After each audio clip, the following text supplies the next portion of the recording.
Hello दोस्तों, अद्भुत कहानी सागर में आपका स्वागत है। आज की हमारी कहानी है हकीकत। बहू, बुआ जी आई हैं, जल्दी से चाय नाश्ता ले आ। मृदुला जी ने अपनी चचेरी ननद को पानी देते हुए बहू को आवाज़ लगाई। इतनी ही देर में बुआ जी ने चोर नज़रों से घर का पूरा मुआयना कर डाला था। पानी का घूंट भरते हुए वह बोली, शाम के 4 बज रहे हैं, क्या बहू अभी तक सो रही है? नहीं जीजी, सो नहीं रही, थोड़ा आराम करने गई है। आज संडे है ना, तो सभी देर से सोकर उठे, इसलिए नाश्ता देर से और फिर खाना तो अभी कुछ देर पहले ही सबने खाया है।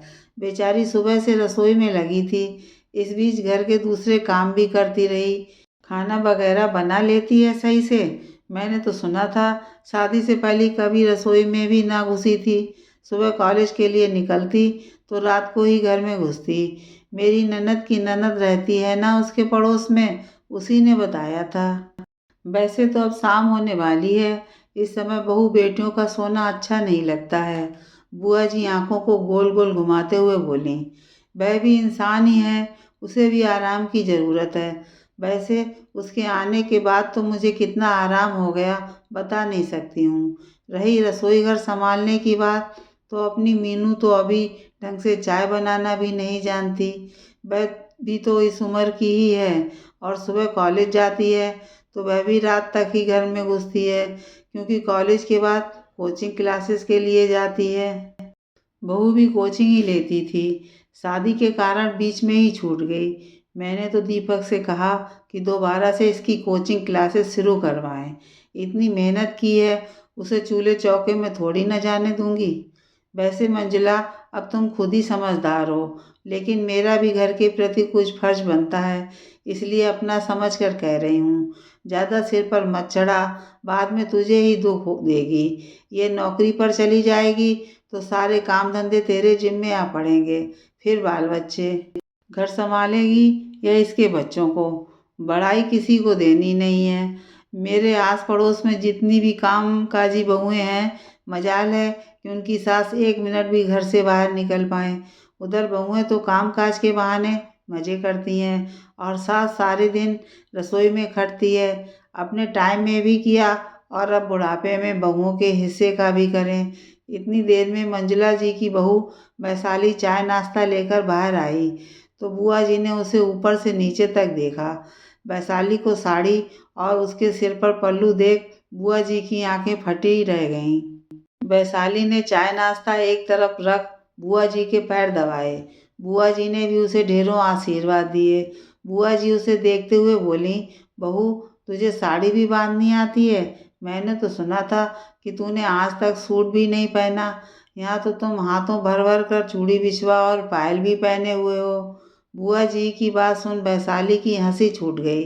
किसी तरह अपनी हंसी पर काबू करते हुए वैशाली बोली, बुआ जी, जीन्स में मुझे कंफर्टेबल महसूस होता था। कॉलेज और कोचिंग की इतनी भाग दौड़ में मुझसे सूट दुपट्टा नहीं संभलता था। लेकिन ये आपसे किसने कहा कि मैं कभी सूट नहीं पहनती थी? तीज त्योहार व कॉलेज के फंक्शन में मैं सूट के साथ साथ साड़ी भी पहनती थी, और मुझे सूट साड़ी पहनना बहुत ही अच्छा लगता था। बस इन्हें संभाला नहीं जाता, लेकिन अब धीरे धीरे सीख रही हूँ। अच्छा है बहू, बहुएं तो सूट साड़ी और सजी धजी ही अच्छी लगती हैं। बुआ जी, चाय लीजिए ना, और यह उत्पम खाकर बताइए कैसा बना है। ये तुमने बनाया है, और इतनी जल्दी? लेकिन मैंने तो सुना था कि तुम कभी। बुआ जी, सभी सब सुनी सुनाई बातें सच नहीं होती, कुछ बातें अफवाह भी होती हैं। छोड़िए उन बातों को, उनके चक्कर में नाश्ता ठंडा हो जाएगा। कहते हुए वैशाली ने चाय का कप उनके हाथों में पकड़ाया और उत्पम और चटनी की प्लेट उनके सामने रख दी। चाय नाश्ता करने के बाद बुआ जी वैशाली की तारीफ करते नहीं थक रही थीं। वाह बहू, बहुत ही बढ़िया बनाया तुमने, तुम्हारे हाथों में तो बहुत स्वाद है। वरना आजकल की लड़कियां तो, बुआ जी, आजकल की लड़कियों को भी सब आता है। पता नहीं ये अब्बा कौन फैलाता है कि पढ़ी लिखी और नौकरी पेशा लड़कियां घर का कामकाज नहीं कर सकती। उन्हें अपने संस्कारों से प्यार नहीं, उन्हें आज़ादी प्यारी है। ऐसा कुछ नहीं है बुआ जी, ये कोरी अफवाह है। हाँ बहू, कह तो तुम सही रही हो, तुमसे मिलने के बाद वाकई में मुझे एहसास हुआ कि वह सब अफवाह ही थी जो तुम्हारे बारे में फैलाई गई। माफ़ करना, मैं भी एक बार को बहकावे में आ ही गई थी। अपनी बुआ सास की बात सुन वैशाली बस मुस्कुरा भर दी। चाय नाश्ते के बर्तन उठाते हुए बोली, अच्छा बुआ जी, आप मम्मी जी से बातें करिए, मैं खाने का इंतज़ाम करती हूँ, खाना खाकर ही जाना। ना ना बहू, आज नहीं, आज थोड़ा जल्दी में हूँ, फिर कभी। शाम को एक शादी में जाना है। उसके जाने के बाद मंजुला जी भी आराम करने के लिए लेट गईं। अभी 3 महीने पहले ही तो वैशाली और दीपक का रिश्ता तय हुआ था।